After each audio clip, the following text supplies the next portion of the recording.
This is the Gutsy Health Podcast with Janique and Tristan Roney. Hey guys, welcome back to the Gutsy Health Podcast. Hi, everybody. We have Cecilia back on the podcast again. She'll probably be like a monthly guest. But we're actually not talking about essential oils this time, at least not that I know of. Or skin disorders. No.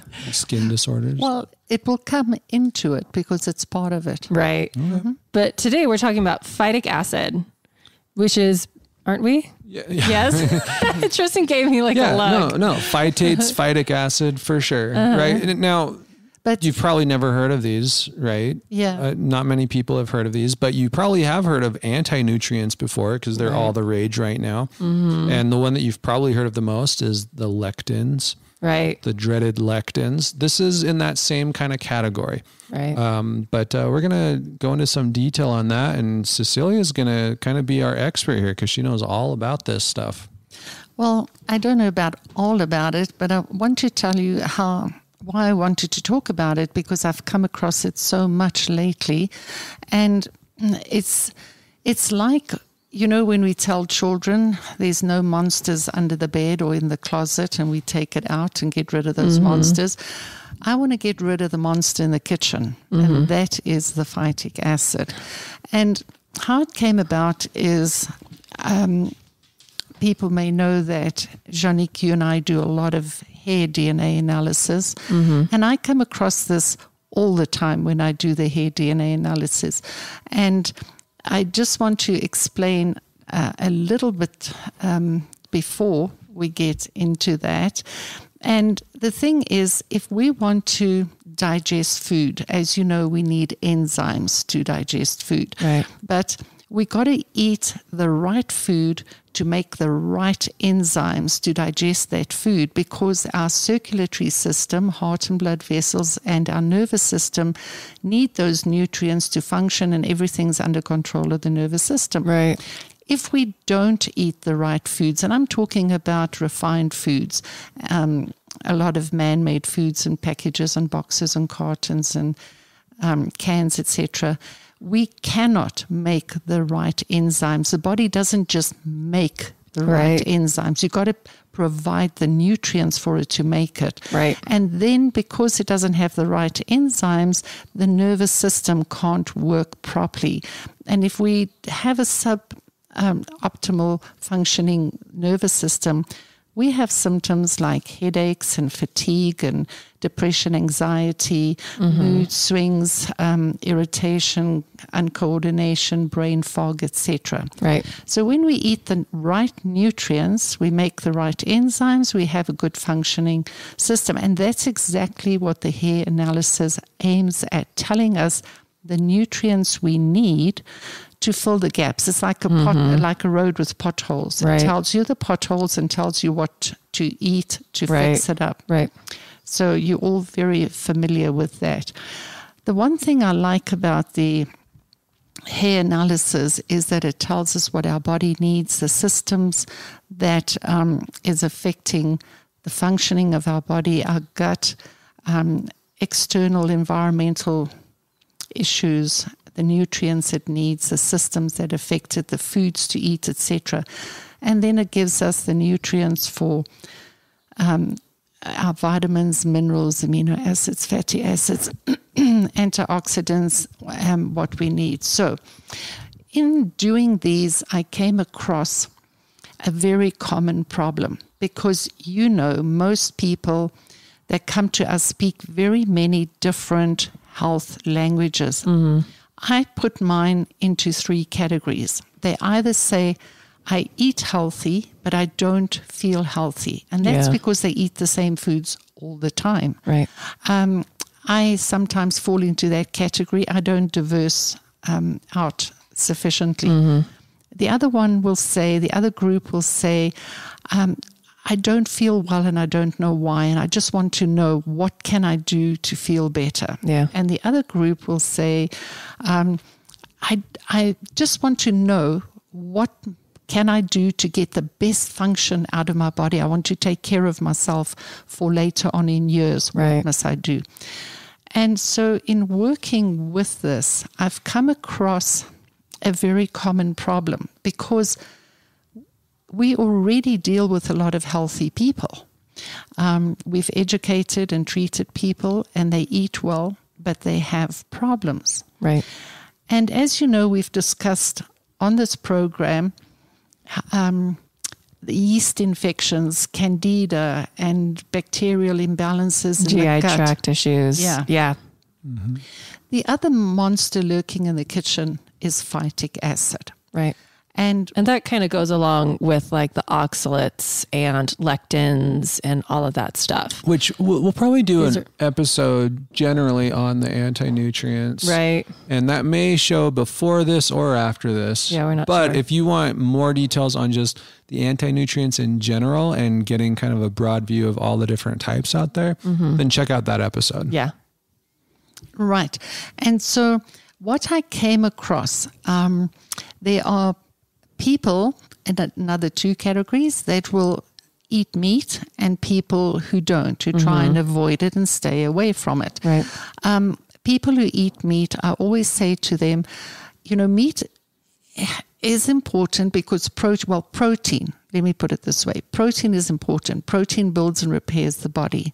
Vegetables heal the body and fruit cleanses the body. Right. But for people who don't eat protein, they eat a lot of plant protein. And in this diet, I have found the nuts and the seeds and the beans and grains. Yeah. And those are full of phytic acid. Right. And so I've come across skin problems. I said I wasn't going to talk about skin, but it does come into here. Right. Because that is the other factor, not the fungus, because the hair DNA analysis come clear for fungus, but they have the skin problems and it's a phytic acid. Right. Because, for instance, they will have things like for breakfast, they will have a smoothie with nuts in it. And then lunchtime, there will be a bean salad or tacos with beans, and at night. And so a lot of these, the nuts and seeds and grains and legumes comes across in the diet. And this problem has raised its head. Right. Well, and what's really interesting is, phytic acid is a protein. And I found this really interesting is along with phytic acid, there are these proteins that are not supposed to be digested because seeds, for instance, it's, legumes, beans, they're all kind of like seeds, quinoa, and how they get transported in nature is through the colon of animals. And so the phytic acids and the proteins actually protect the seed so that it can bypass the hydrochloric acid, bypass the small intestine through the colon, and then be planted through poop. And so we're supposed to, if we have an inflamed gut, there's no way we can digest that. What's really interesting too is that GMO foods actually have more phytic acid, higher oxalates, more anti-nutrients. And, everyone says GMO foods are fine. And it's like, well, no, because they have been bred to be hardier. They've been bred to be more insect resistant. Right. It's these anti-nutrients that are the preservatives of plants, right? They are supposed to be more resistant to animals and plants eating them. And so they've bred these foods to be more hardy. Yeah, and the reason they are there, they're actually on the outer layer. So for instance, oats, they're on the outer layer to protect them exactly as you explained. Right. And this is why soaking can help get rid, not of a high percentage, but of some. And this is why we soak our nuts, and we should soak our grains and our legumes. The legumes, all of those should be soaked. And the thing is, it causes inflammation if you have too much of it. But now it's a double-edged sword, because I don't want to say don't eat these, because they are so important. They prevent cancer and they help to build our immune system, and they are so important. But I want to bring the balance in. I want to expose the monster in the kitchen and take his coat off and show you he's actually a friend. Because there are ways that you can do it. If you soak, you can ferment, and you can sprout.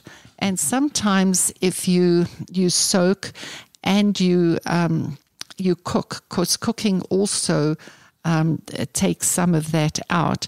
But if you soak or you ferment or you sprout, and protein blocks it as well. Protein balances it out.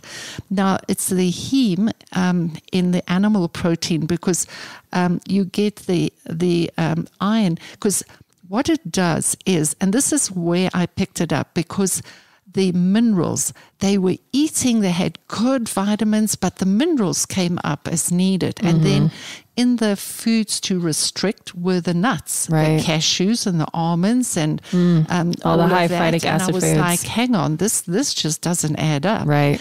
And so you mustn't avoid it. Please don't avoid it. Yeah. But what you've got to do is not have it with every meal, like have hummus,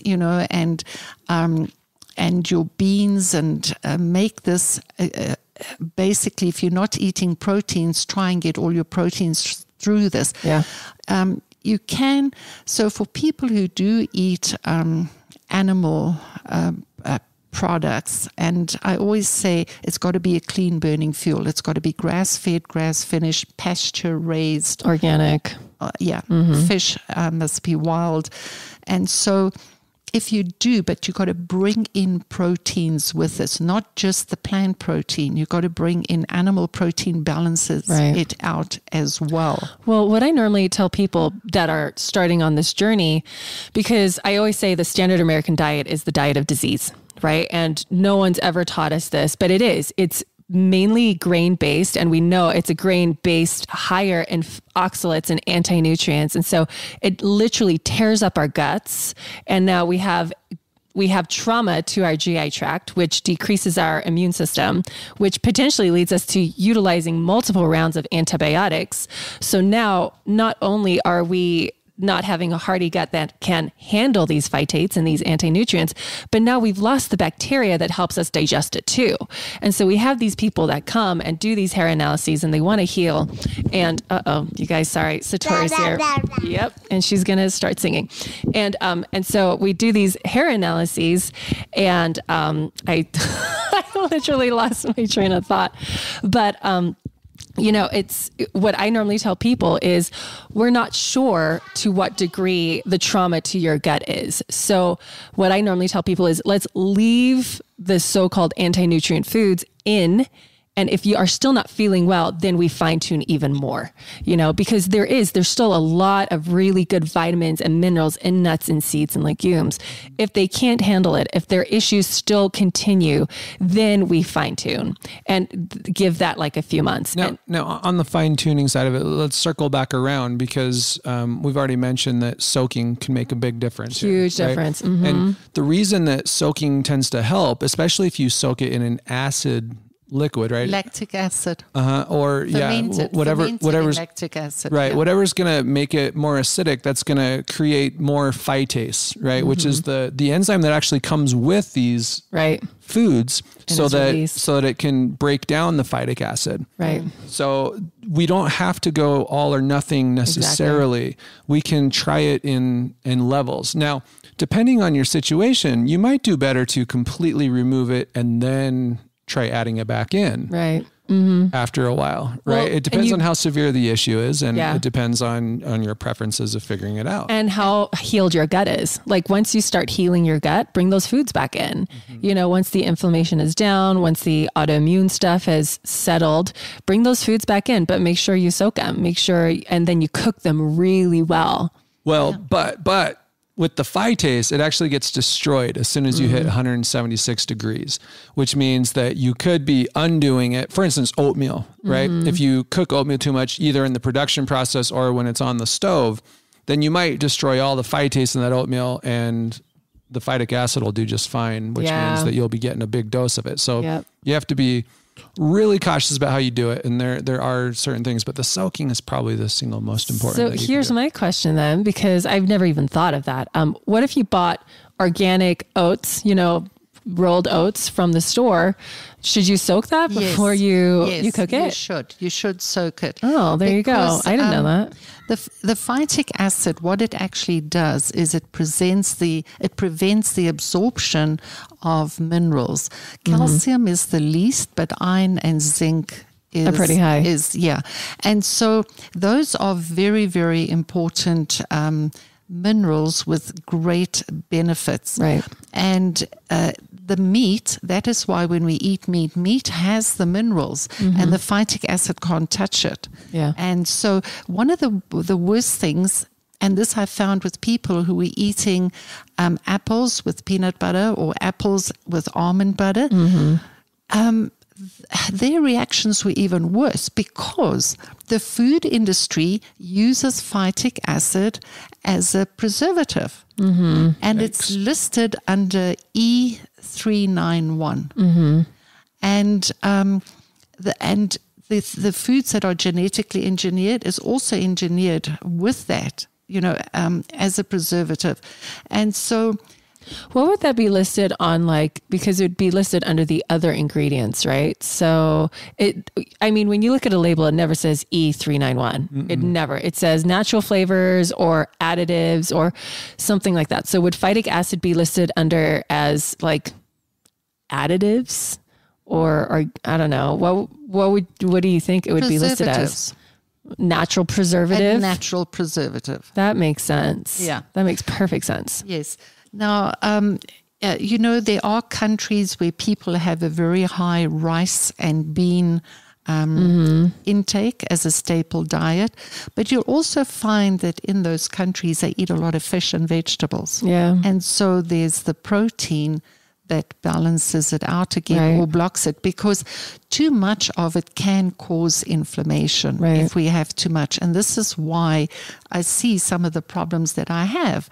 There can be muscle pain, joint pain. There can be skin problems. And it's not just the grain per se. We always look at the gluten. It is the grain, but it's the phytic acid. Right. So I just wanted to expose that monster. So please don't cut these foods out of your diet because they have a lot of valuable nutrients, but balance the diet. Exactly. Balance it with the ones that block it. And if you don't eat fish because of the mercury, or you don't eat meat for other reasons, then you need to balance it out with more vegetables. Absolutely. I really like that. Again, with the phytic acid, I think soaking, let's talk about soaking. You want to soak overnight, 12 to 24 hours. So let's say you're trying to cook beans, right? This is the best way to do this is soak it for 24 hours and then rinse that water off, you guys. You don't want to reuse that water, okay? And then you put it in, who's that doctor that says...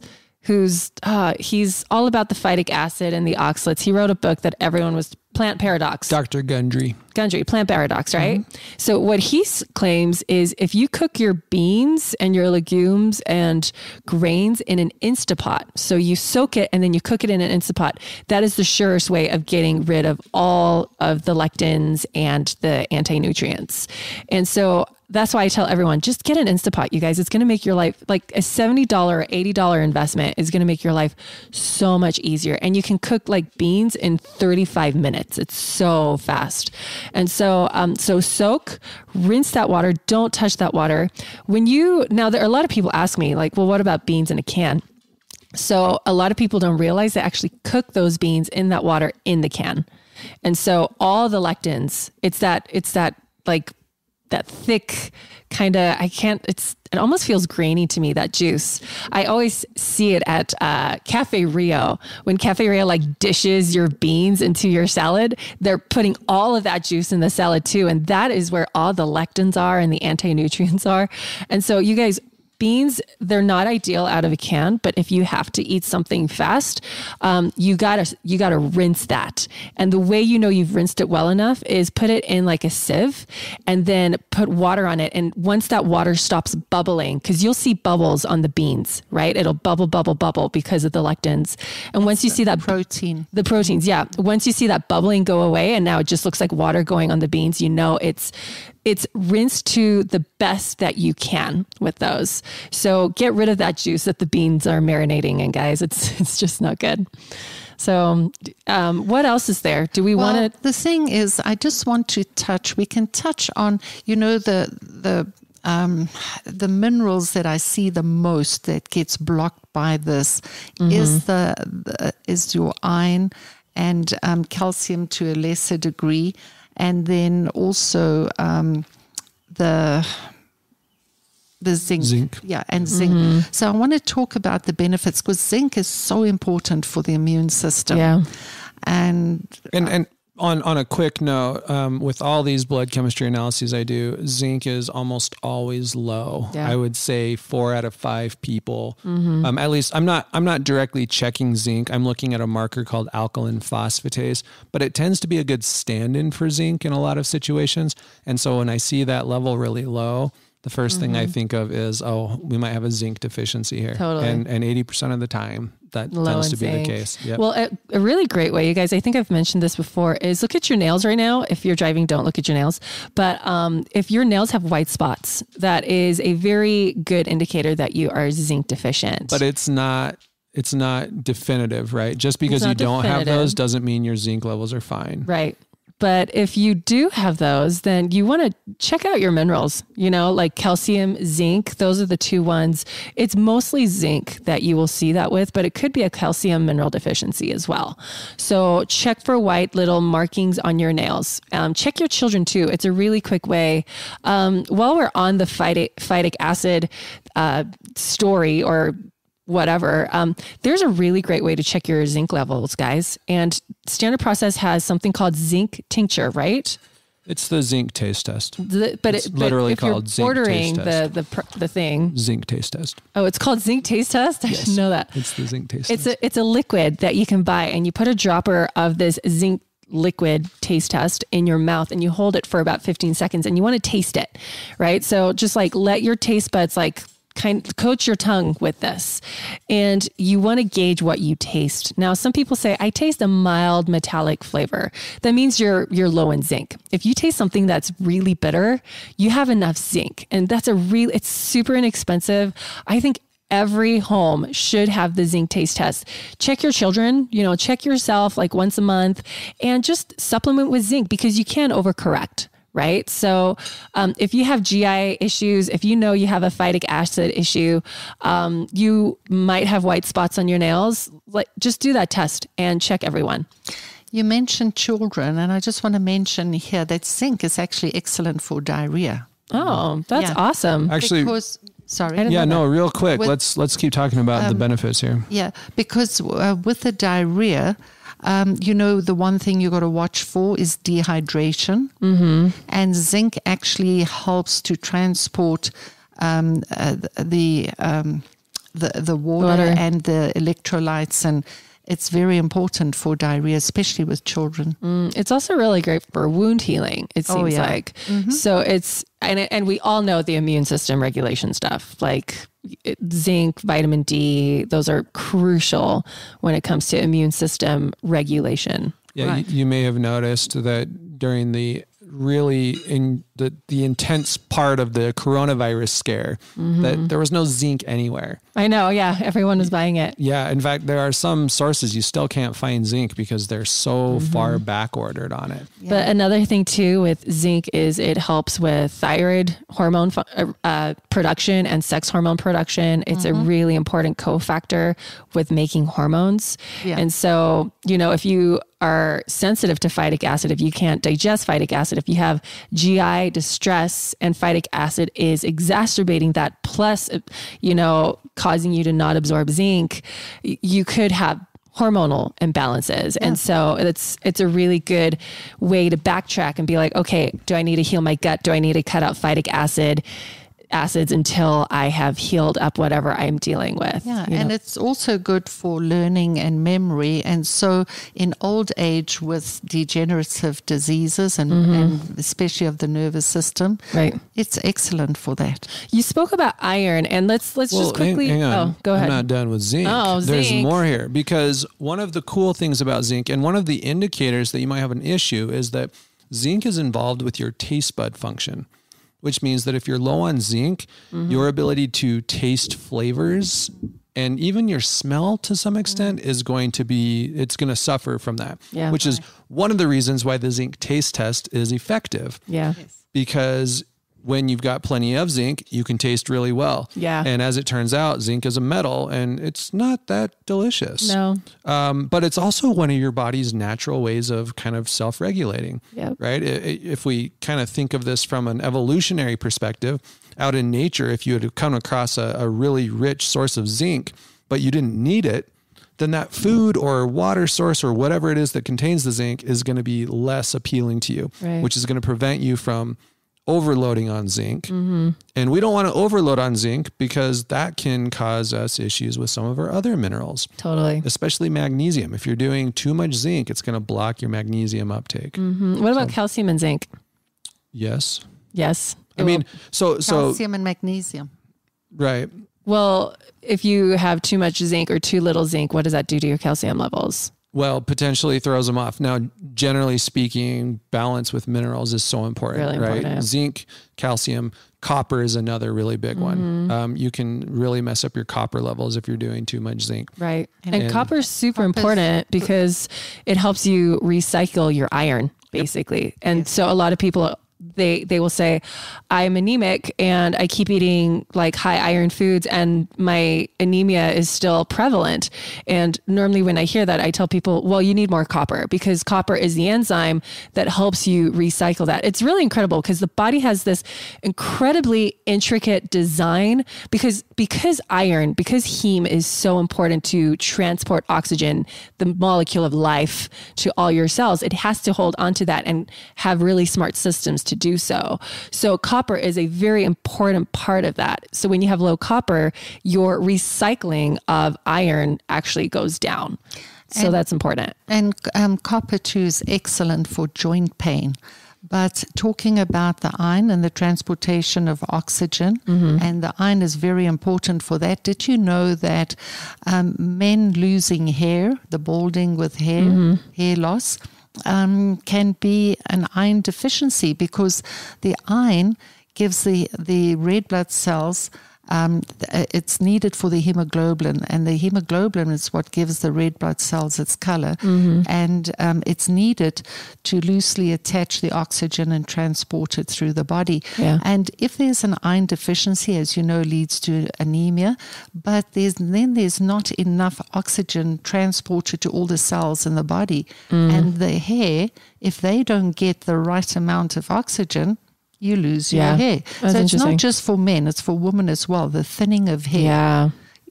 You need iron. That's really interesting. Now, talking about, I want to circle back to the phytates and non-heme iron and heme iron. So heme iron is from animal sources, and phytates and heme iron are not contraindicated. No. But phytates and non-heme iron from animal-based proteins. From plant-based? From plant-based. Thank you. From plant-based proteins is problematic. And so that's why, if you do have autoimmune tendencies, if you do have mineral deficiencies, veganism is probably not going to help you right now. Now, heal your inflammation, heal your gut, heal your body's ability to deal with this added stress, and you'll probably be fine. But I always tell people there's a time and a place. I have clients that come to me really sick and they say, I've been considering veganism. I wanted to talk to you first.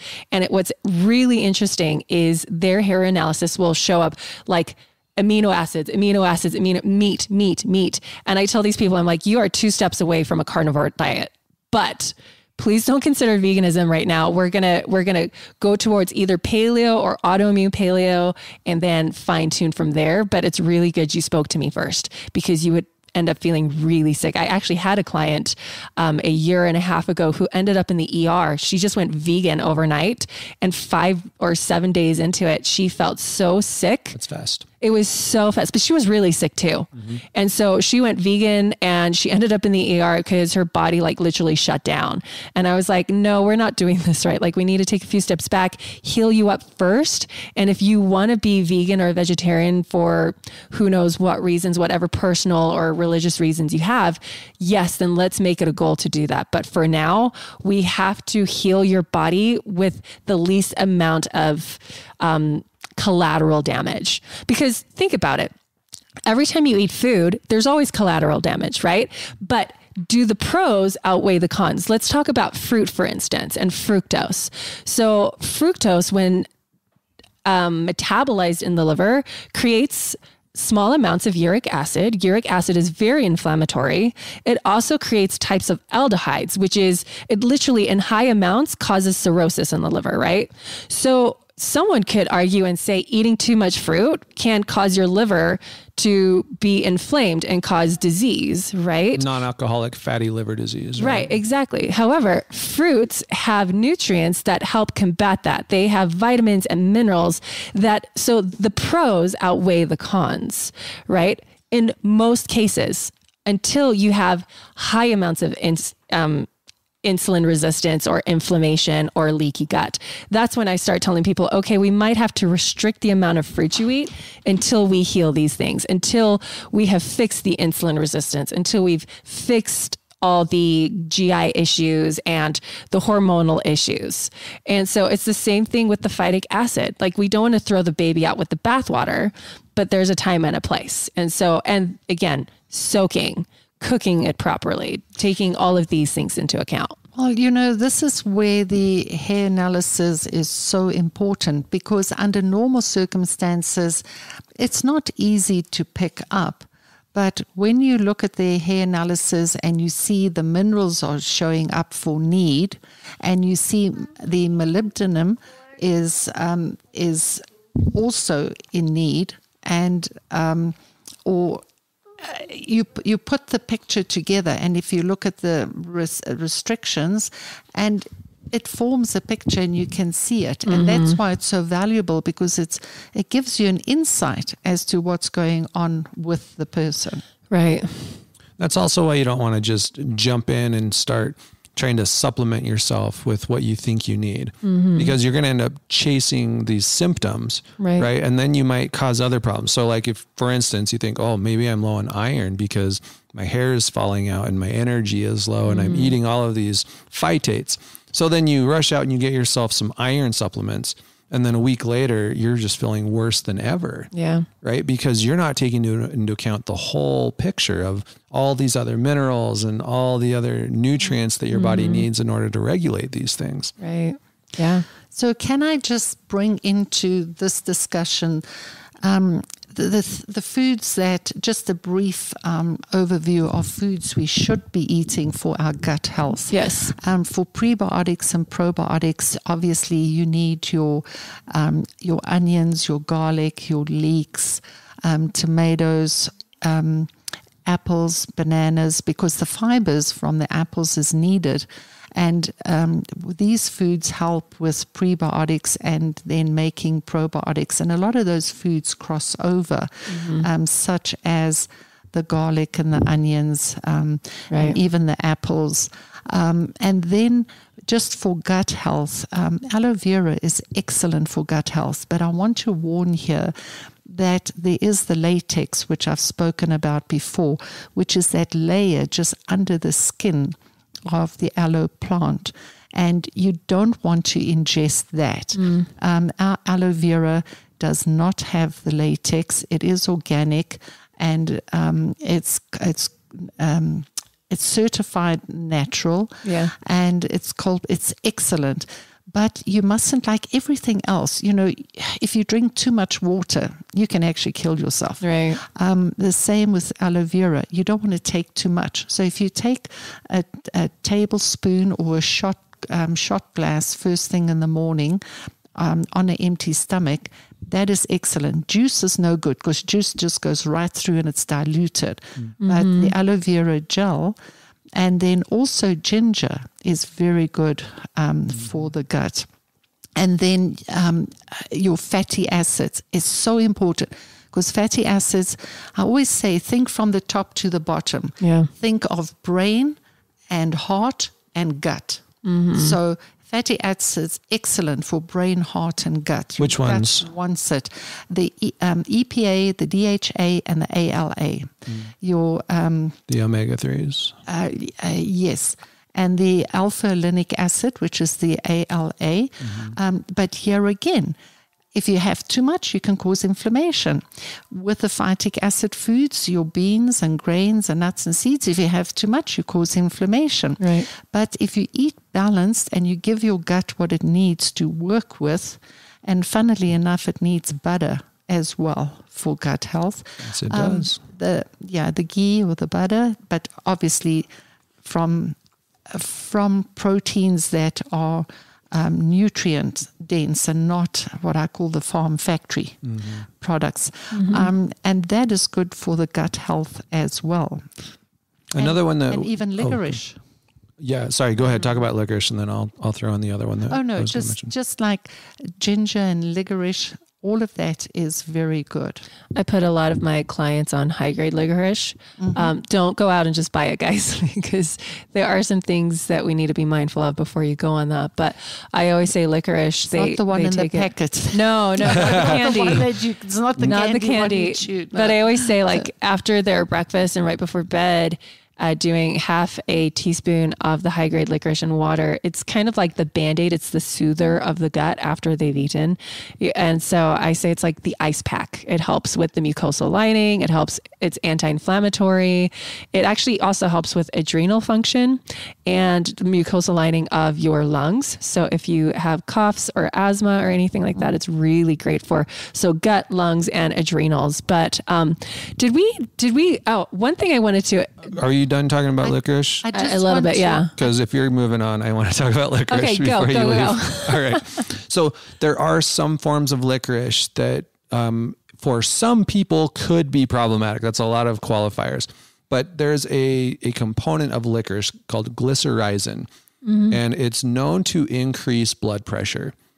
Now, Yes. now this is purely an academic thing because it doesn't tend to show up a whole lot in clinical practice, at least not in the experience that I've seen and had myself.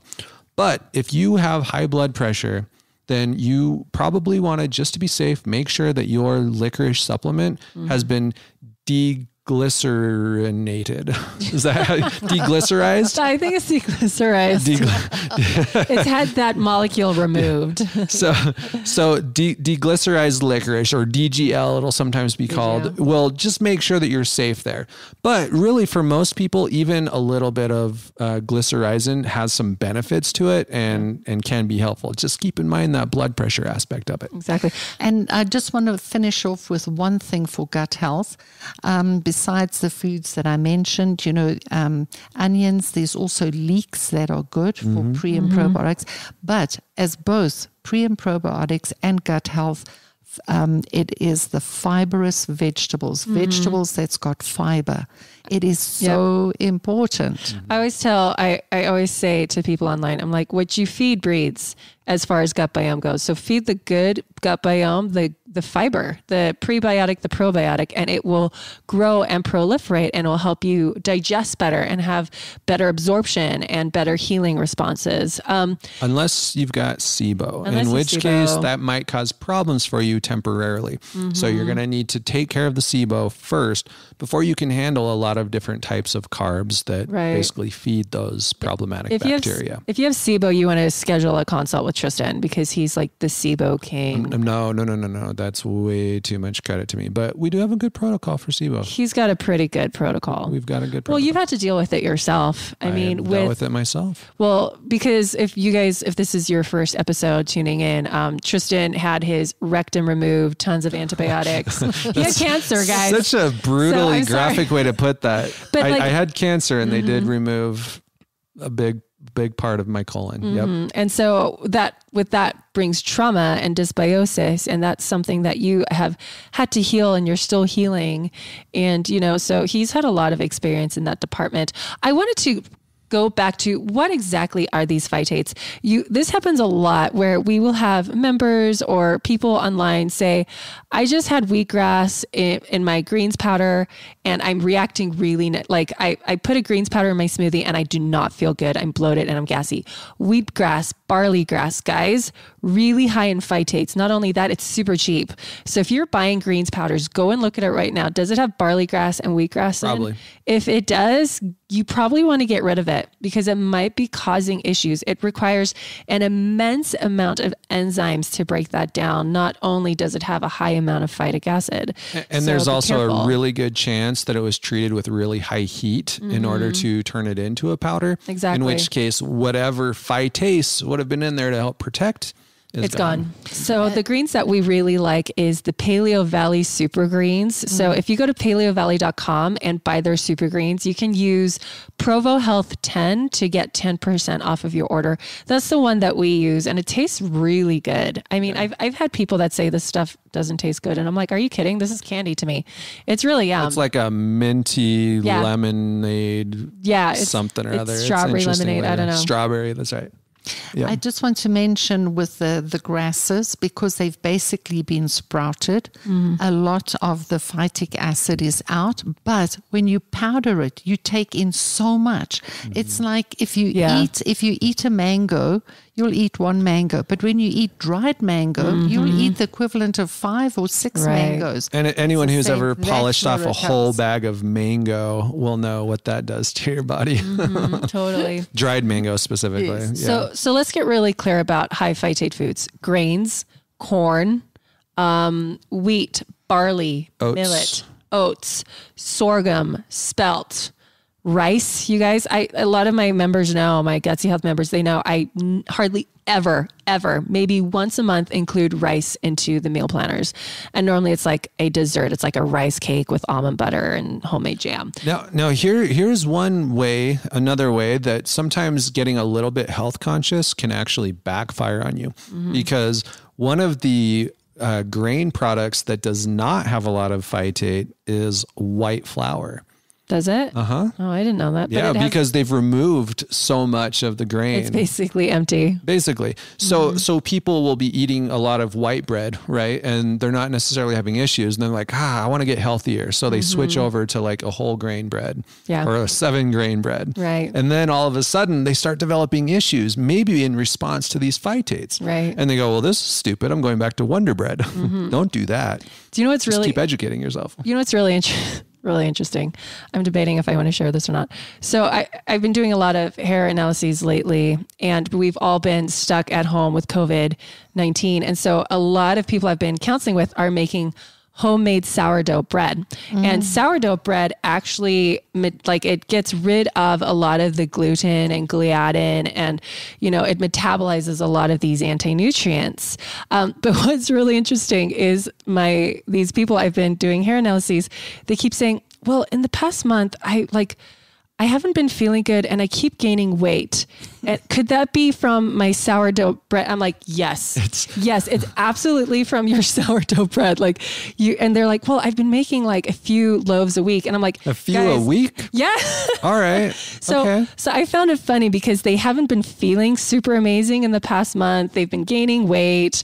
Like their inflammation is up. Their brain fog has increased. And I'm like, your gut hasn't healed fully yet for like, even though it's organic flour and it's proper sourdough and you fermented it for several days, like you're not quite there yet, So if you're dealing with autoimmune issues and inflammation, sourdough bread might not be for you yet. Well, bread, period, right? Yeah. Like the sourdough, that's awesome. Fermented sourdough from einkorn, ancient grains, whatever. Fantastic. But 3 loaves a week, I know there's a family involved here, but really we weren't meant to eat that much bread. We weren't. Right. Or even just one, if you're doing like 1 loaf a week and you do have inflammation, guys, it's probably not the smartest food. And here's my reason why. I know we're kind of diverting from phytic acid, but when you eat bread, it takes place of a highly nutrient dense food. And so people that are on a healing journey and they want to be aggressive about their healing journey, like you're probably better off doing like some grilled veggies and a protein and something like that versus bread. Bread should be the dessert. Yes. Not the base of your meals. Right. Exactly. Right? So, yeah. All right. If you haven't mentioned it, I just want to finish on the phytic acid thing.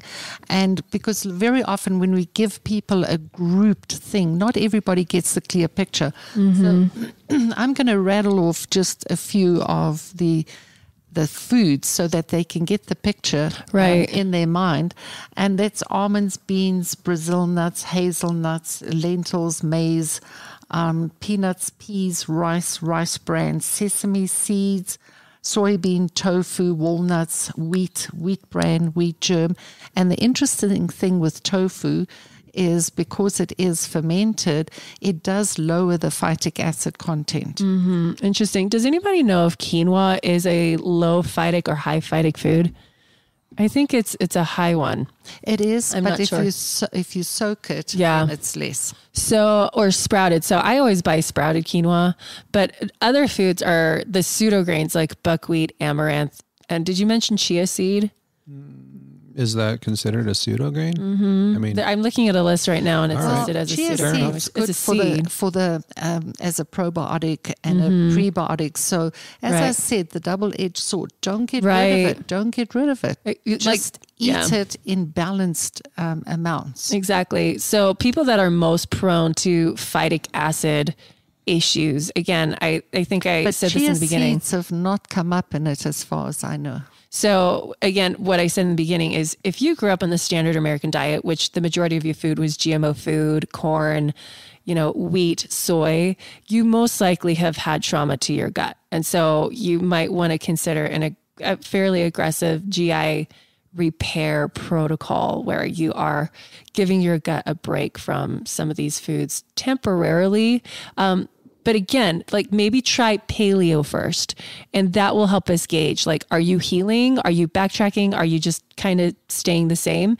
And after like 1 to 3 months of doing paleo, if you don't notice anything, then do autoimmune paleo, because that gets rid of the phytic acid foods and the grains and the nuts and the seeds and legumes. Yeah. And just remember, vegetables heal. Vegetables are healing foods. Absolutely. I always say veggies, fats, and proteins. When people say, well, what do you eat if you cut out these phytic acid foods, which are grains and nuts and seeds? It's like veggies and proteins and fats.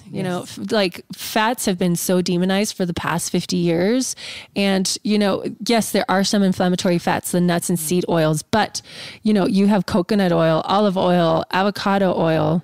But it's not the bacon fat and the fat that's been roasted. It's your avos and your avocados and your avocado oil and your coconut oil and there's arachidonic acid from, isn't that animal meats? And Olive oil. It's in animal products. It's in butter. Yeah, so the arachidonic acid is incredible for that kind of stuff. And so, and in our shop we have all of these cold pressed organic, virgin organic carrier oils that are high in very good fatty acids. Mm-hmm.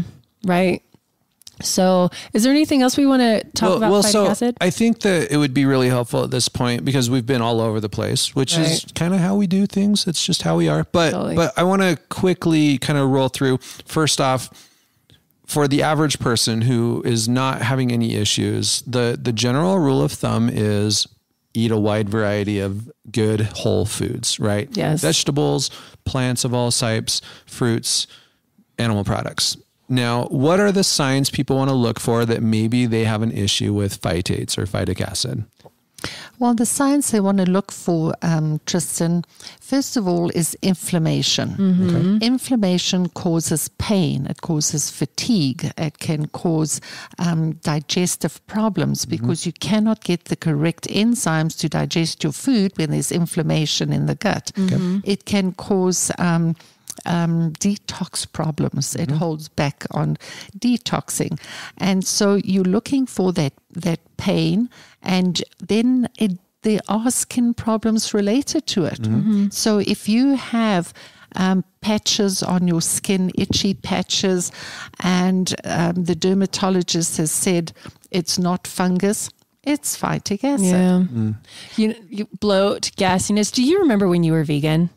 I do remember when I was vegan and I was always bloated. You were always bloated and always gassy. But think about it. What you would have for breakfast, oatmeal, and then nut butters. And that's phytic acid upon phytic acid upon phytic acid. Oh, yeah. And then you would add the chia and the hemp, flax. Yep. So that was just one massive phytic bowl. You know, when I eat that food, I have no issue. Now, my sign and symptom when I've started eating a little too many grains, and that's why I don't like eating grains, I get heartburn. So when I get heartburn, I know, there's stress on my GI tract. It's like my hydrochloric acid content has go down and nothing is digesting. Well, maybe it's the phytic acid that's depleting your pepsin. Exactly. Yeah. And so heartburn, indigestion, bloat, gassiness, skin problems, you know, and all of the skin problems, acne, rosacea, eczema. I know people laugh at me in my consults when I'm like, do you observe your poop? And they're like, no, who does it? I'm like, I do. I observe my children's poop. I observe my poop. The people we work with start observing their poop. Yeah, exactly. So like if you are observing your poop and there is undigested food in there, there's probably some GI distress. Like if you're bloated and gassy, if you have too quick of a transit time from eating food to pooping it out, you know, there's GI distress there because too fast of a transit time means you're not absorbing anything. Okay. You know, too slow of a transit time means you're just kind of marinating in your own toxins. All right. So you want what is a good transit time? It's like 24 to 36 hours or something. Most people don't need to worry about it. Okay. So as long as you're pooping like every day, like seriously, at least once, if not twice a day. This has been coming up a lot lately, total side note, but I've been talking to a lot of people lately who don't poop very often. I know. Like a couple times a week. Yep. And they don't realize that that's a serious thing. You want to be pooping every single day, preferably more than once a day. Exactly. So anyway, total side note, but not more than 3 times a day. Well, because then there's an imbalance as well. if you're me, then that's just one of the things I deal with. But I mean, should we tell people why? Well, you already did.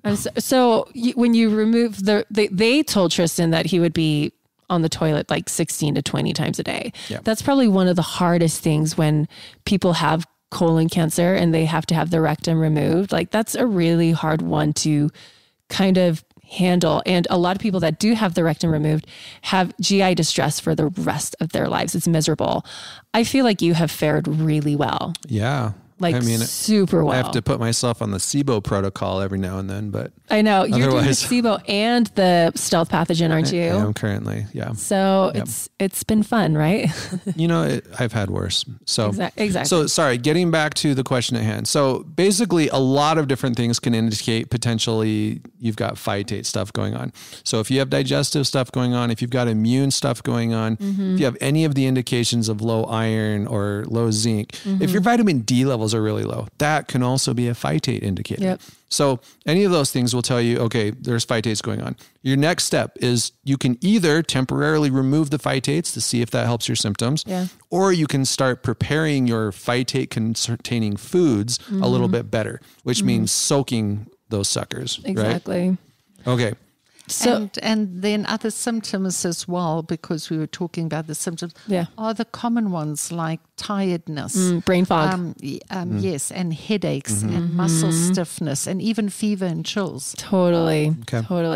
You know, it's interesting because phytates, anti-nutrients are not really the first thing I worry about when I see my clients, because this is typically as a clinician, this is what I tend to do. So I always go back to this example that Carolyn Call brought up on the podcast episode that we did with her. She is Just Ingredients on Instagram. But she says, you know, if you have a building that is burning, you want to put, you know, as many hoses on it as possible to get that fire out as fast as possible. So that's nutrition, that's psychology, that's exercising, that's supplements.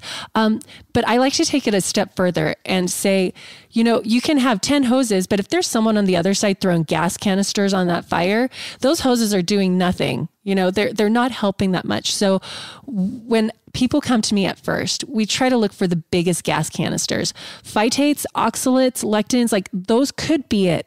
But I want to get to the bigger ones first, which is like, okay, grains, corn, sugar. Let's get rid of those. And if we need to fine tune more, yes, then the phytates. So then the if you're oxalates. one of those people who has done a lot of positive changes in your lifestyle and you're still not getting results, then you might look at phytates, right? Exactly. So make sure you're absorbing and digesting and all that stuff. Right. I don't know. I think that covers it pretty well. Does anyone else have something they wanted to add before we close up on this No, I topic? think that's good. That we went way into depth on phytates and clinical applications and lifestyle applications. So you guys, thanks for listening. I hope you learned something new about phytates. If you like this episode, please share it with your friends. Leave a review, whatever it is. Feedback is always wonderful. Thanks for listening all the time, you guys. It's so great. We have such a great audience, such great clientele, like such what an incredible community we have. Like, we love you guys. Like more than that. I mean, I get emotional when I have someone message me and they're like, I've started my healing journey. I just listened to all of your episodes. And that really hits hard to me because people are so hungry for change and they want to empower themselves, right? They want to become the experts. And so when I hear that, you guys, if you're listening now, you don't have to listen to all the podcast episodes. We're not going to quiz you. But when I hear that, I'm like, it chills me. Like I get chills, I get goosebumps because it makes all this work worth it. Mm-hmm. So thank you guys for being a massive part of this mission. And thank you for spreading the word and telling your friends and family about us. We love that. We do. So thanks, you guys. Until next time, we love you. Take care. See you later. Bye. Bye.